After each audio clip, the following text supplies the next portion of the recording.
UFC Fight Night Cannonier versus Imavov, and I'm here to make all the predictions for all the 14 fights. Starting with a women's strawweight fight between Rayanne dos Santos and Puja Tomar. Now, I do not have much to say about this low-level women MMA fight. It's just that Rayanne dos Santos lost in her UFC debut to Tolita Alencar, but this girl Puja Tomar was a jobber at one championship. She actually lost 4 of her fights out of 5 at one championship. So this, begs the question, why is she getting a fight in the UFC? Well, I guess the UFC wants to expand their fan base in certain areas, and they're giving her a chance to do that. So I'm just going to pick Dos Santos here because I think she has faced better opponents in the regional scene, and she has lost her UFC debut by split decision. So I think she's probably the better fighter skills-wise. Moving on. Our next fight, we have Cody Stamann versus Taylor Lapilus. So Cody Stamann he's a solid wrestler. He has a good wrestling base, and he does maintain a high pace throughout his fights. But in terms of his record, it leaves much to be desired. He hasn't done too well recently. He's only won 2 out of his last 6 fights. So, and Taylor Lapilus, he has a very good takedown defense. Yes, he did lose to Farid Basharat in his previous fight, but he did make it competitive, and basically he showed enough to basically show that I think Basharat is a better wrestler than Stamann, so I think Lapilus should have no problem with defending himself against his takedowns. This is a classic grappler versus striker matchup, but I'm going to pick a striker here, Lapilus, because he has shown good takedown defense, and I think that's the key to victory for Lapilus.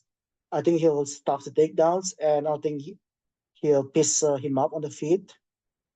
So yeah, I'm going to pick Lapilus to win here. Moving on. It's not a women MMA fight. Okay. It's Eduarda Moura versus Denise Gomes. Okay, Denise Gomes looks good, beating up cans and jobbers in the regional scene. It makes her look like she has the knockout power, but Angela Hill basically out-grapple her and make her look foolish on the ground. So this is what Eduarda Moura is good at. I think she has a pretty good record, I would say. She won most of her fights on the ground. So I think if she fights intelligently, she could just basically take Denise Gomes down and try to finish her by submission.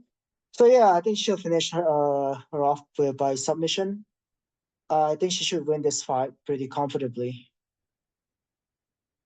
All right, and the next fight we have John Castañeda versus Daniel Marcos. Okay, this is a fight that I think is going to be pretty close. John Castañeda, he has good, well-rounded MMA skill. He's good in striking and grappling, and he's a resilient guy as well, which is what you like from an underdog. I think he's the underdog here, and Daniel Marcos is an interesting guy. He's done it pretty well since coming to the UFC. He's shown good striking, and basically he does show that he has good endurance and toughness. It's a shame that his last fight went into no contest because Chilling Auri decided to, decided his groin couldn't take it anymore. So yeah, it's kind of he should have been 16-0, I believe. Yeah, so this fight was tough to predict for me. I would say that I'm going to pick Castañeda. I think it's just a more well-rounded fighter, and I think he just has more experience at this level. So I think he's going to exploit the Marcos' defensive gaps in grappling. But this is a close fight. And I wouldn't be surprised if Marcos win either. But I'm going with Castañeda here. Okay, next fight we have Brad Katona versus Jesse Butler. Okay, you know when Katona is fighting, it's basically when I take a toilet break or I go and get a snack or something, or just get, that's basically my break. This guy is so boring, he is pretty technical and he does have a good grappling and cardio, but here's what we call a decision machine. He basically win all his fights by decision and loses fights too by decision. So I'm expecting this fight to go to decision. Yeah. Jesse Butler, I don't think he's a UFC level fighter. I don't think he has the pedigree to be. From what we've shown so far, I don't think he could basically stay in the UFC.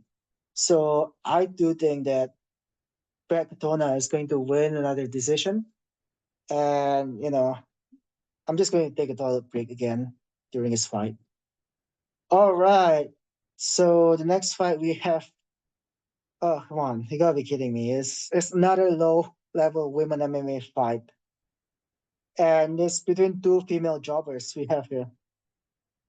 Okay, so Andrea Lee versus Montana de la Rosa. Is that okay? So Andrea Lee, she has lost 7 of her last 9 fights at the UFC, and De La Rosa has lost 5 of her last 8 fights. So these two are the jobbers at the women MMA. And okay, both of them are content creators too, so I can't even pick against the content creator, you know what I mean? But from what I saw, the La Rosa deleted hers, so maybe she might have more motivation. She has one less income stream to go on. So okay, I would say that these two fighters should be cut from the UFC. That's just be real, all right? We know that they are in the UFC not because of their fighting skills. I might as well just go with the underdog Montana De La Rosa in this case because you know she stopped her content creation, so maybe she has more motivation for this fight. Yeah, I don't have much to say about it. Next, we have Charles Radtke versus Carlos Prates. Carlos Prates, okay. So Charles Radtke, he became famous for saying the F word at UFC 293 in Sydney, I believe. Um, yeah, he became famous for that, but I believe that he has a well-grounded game, and he has demonstrated decent striking so far with the first knockout round victory against Gilbert Urbina. But it's kind of concerning that he was struggling with Blood Diamond, in grappling department. So his opponent, Carlos Prates, he's a pretty good striker in terms of he has knockout power basically to knock out fighters in the division. But what's concerning to me is that Trevin Giles was beating him up pretty much for most of the fight, and he was on his way to losing that fight until he found that knockout against Giles. So I'm going to have to go with the underdog, Charles Radtke here, because I do think that he does have the wrestling to neutralize the threat of the power from Prates for 3 rounds. I think that Charles is going to fight intelligently here, and I think he's going to go with a grappling heavy game plan to basically exploit Prates, who hasn't shown much of a ground game so far. Okay, next up, we have Thiago Moisés versus Ľudovít Klein. I'm having problems pronouncing these names. Anyway, uh, Thiago Moisés, he's a good Brazilian Jiu-Jitsu practitioner. He does show that he has good grappling, and he did show a good use of leg kicks in his previous fight, but that was against Jobber, so I'm not even sure if that's impressive. Okay, but Moises does struggle a bit against powerful dynamic strikers like PSD. But Ľudovít Klein is more of a technical striker, he has really good kickboxing. He did outstrike Ignacio Bahamondes, basically, which is pretty impressive. if you look at the size difference, and at that fight, basically, Bahamondes had a way longer reach than him. And Klein does have good grappling defense.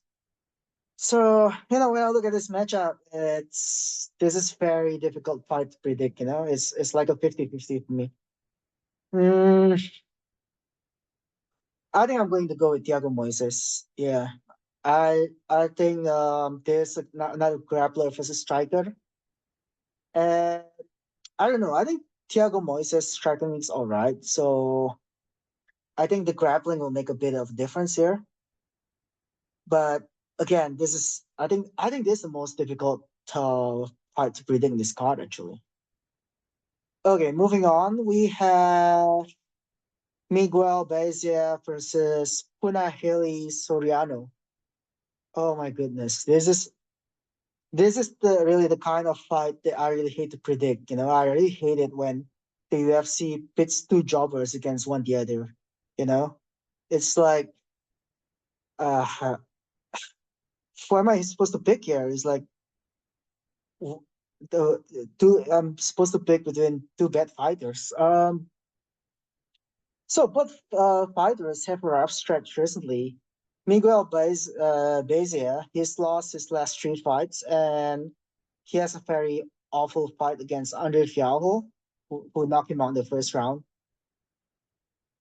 Okay, but as bad as this guy is, Soriano might even be worse. This guy, Soriano, he's lost 4 out of his last 5 fights.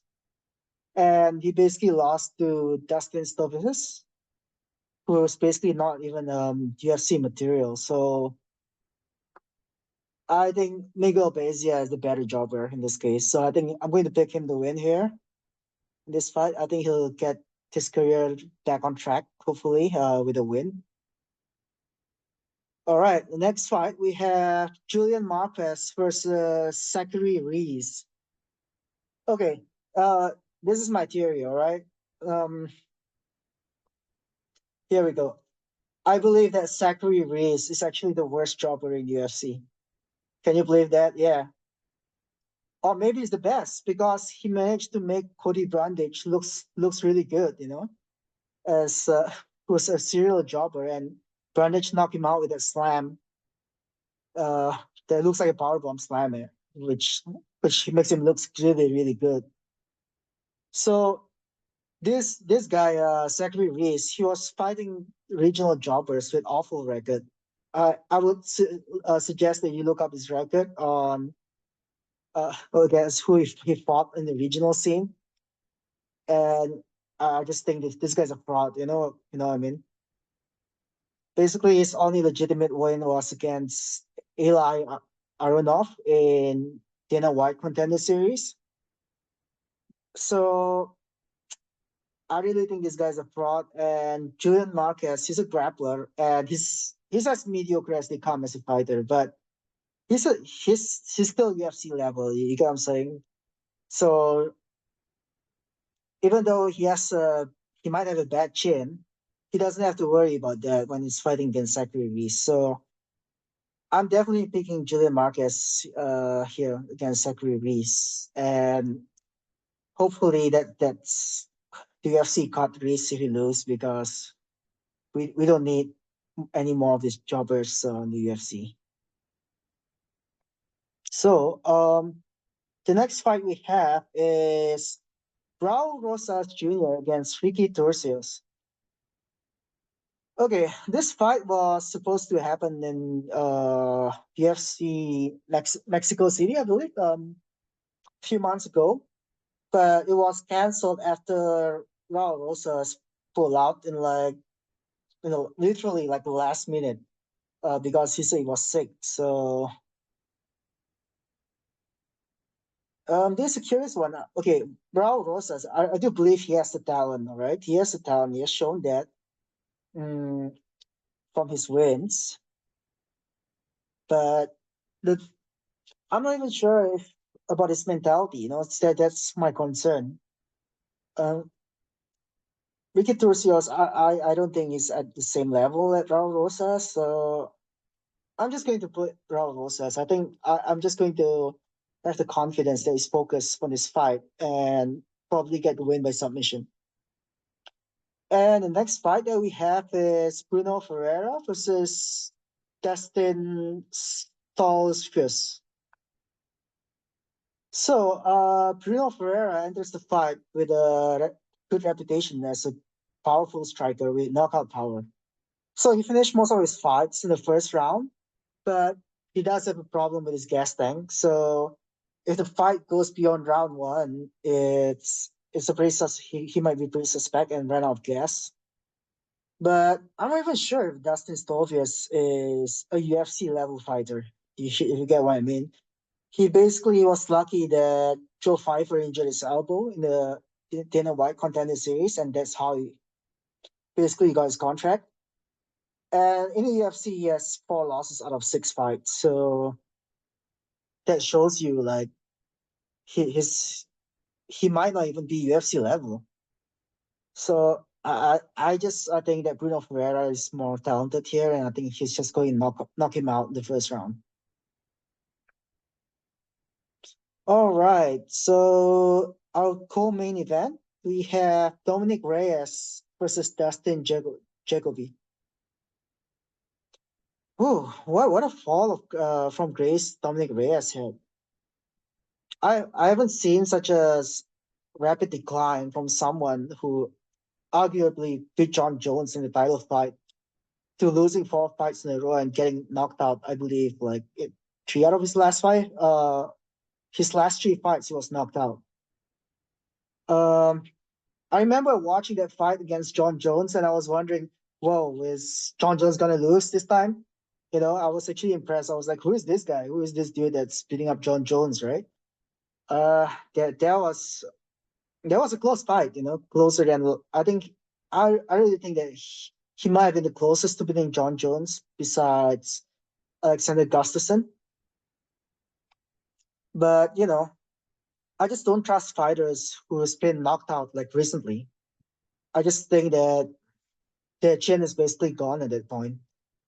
So Dustin Jacoby is a decent fighter. He does lost a competitive fight against Alonso Manfield last year, but it's arguable that he could have fought. He could have won this fight against Khalil Roundtree. So I just can't trust Reyes enough just based on his chin. So I think Jacoby will knock him out again in this fight, and this might be the end of Dominic Reyes. There's a sad career if it is. All right, and finally we have our main event: Jared Cannonier versus Nazruddin Imamov. Oh, I don't know how Grandpa Jared Cannonier does it. He's kind of like LeBron in that sense. Not saying he's as talented as LeBron, but I mean he's 40 years old, but he's been looking great his last few fights. He actually beat Marvin Vettori and he beat Sean Strickland. I think it was 2 years ago, and he beat a former champion. I mean, Sean Strickland was going to be champion, but I mean the point was that he beat a fighter as good as Sean Strickland when he was 38. So you can't question the ability of Cannonier. The only thing that basically that I worry about is his age, because these athletes they look good until they don't, until they hit a certain age and suddenly they just fall off. Because Father Time is undefeated. But until I see indications that age has caught up with Jared Cannonier, I do think he's still good. Imavov himself is a good fighter, okay? He's a first-style fighter and he has good striking and grappling. And he does has good reach advantage. I believe he has reach advantage here. Basically, this guy, he did look good against Roman Dolidze, but Cannonier is just another opponent on another level, basically. I can see this fight going 5 rounds. I think it's going to be a close fight, it's going to be a really exciting fight, I think. But I think Cannonier still has the juice to pull it off. I still think he might be old, but I don't know how he does it. You know, he's like it's like he gets better as he gets older. It's like the Benjamin Button of the UFC. But yeah, hopefully it's an exciting weekend. That is so yeah. So that's all for now. If you like my predictions, please like and subscribe. All right, see you guys.